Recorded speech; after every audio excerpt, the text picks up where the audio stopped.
XB Hybrid LED headlights for the 2018 Ford F150, which I have sitting right here. It's gonna go on there. And this is a 2020 actually. These lights are for a 2018 and newer.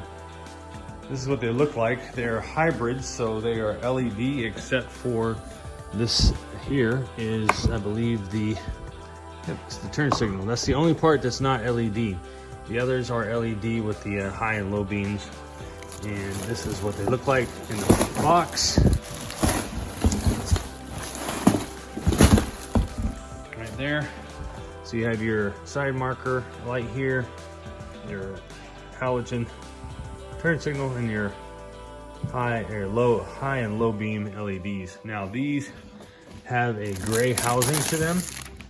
You can see there it's gray, and it's going to match the grille on this truck, as well as my soon to come wheels that are gonna go on here. So I'm gonna work on getting the grille apart, the front bumper lower panel off right here, the grille, and then pull the headlights out, and we'll get this wired up. But first things first, gotta disconnect the battery, making sure anytime you mess with electrical, pull the battery out. So here we go.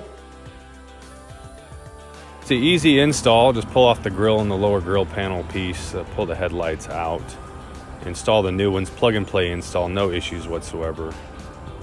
Very nice kit. This is the chrome halogen headlights. Before did not match the truck at all. These new LED with the gray housings really make it look really good and sharp. This is what it looks like with the daytime running lights and the parking lights on. I do not have any shots of the headlights themselves. It just wouldn't do it justice, but these are highly recommended.